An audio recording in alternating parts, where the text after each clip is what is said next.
আরও কয়েকটা প্রজেক্ট সেটা নিয়েও আলোচনা হয়েছে, যেটা অবজারভেশনে ছিল। পরবর্তী বৈঠকে সেগুলো আবার আলোচনা হয়ে সিদ্ধান্ত গৃহীত হবে। এর মধ্যে সবচেয়ে যেটা গুরুত্বপূর্ণ, আমরা এক কথায় বলি যে বাংলাদেশের মাস্টার মাইন্ড প্রকল্প, সেটি হলো পদ্মা ব্যারেজ।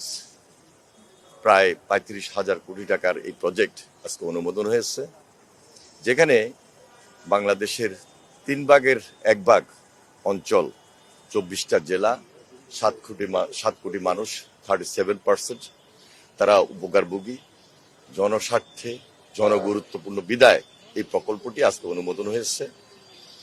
এই জন্য আমি মনে করি যে এই প্রকল্পটি বাস্তবায়নের মধ্য দিয়ে যে বাংলাদেশের দীর্ঘদিনের যে দক্ষিণ পশ্চিমাঞ্চল, উত্তরাঞ্চল, সেই দিকের মানুষ সবচেয়ে বেশি উপকার পাবে এবং দেশে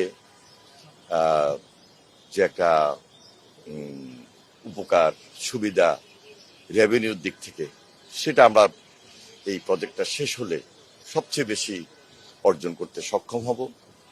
আরেকদিকে আপনারা জানেন যে ফারাক্কা ব্যারেজের কারণে আমাদের ওই অঞ্চল শুষ্ক মৌসুমে, যেখানে 15% পানি আমরা পাই, এটা তো সেখানে একটা শুষ্ক মৌসুমে একটা বিশাল খরার সৃষ্টি হয়। আমরা এই পদ্মা ব্যারেজ করার মাধ্যমে সর্বোচ্চ বেনিফিটটা আমরা ওই অঞ্চলের মানুষকে দিতে পারবো। সেটা কৃষি খাতে হোক, সুন্দরবনের জন্য হোক, যেহেতু প্রচুর লবণাক্ততা হয়ে যায়, জলবদ্ধতা তৈরি হয় এবং পদ্মার সঙ্গে যে কানেক্টেড খালগুলো আছে, নদীগুলো আছে, সেগুলা ডিসকানেক্ট হয়ে যায়।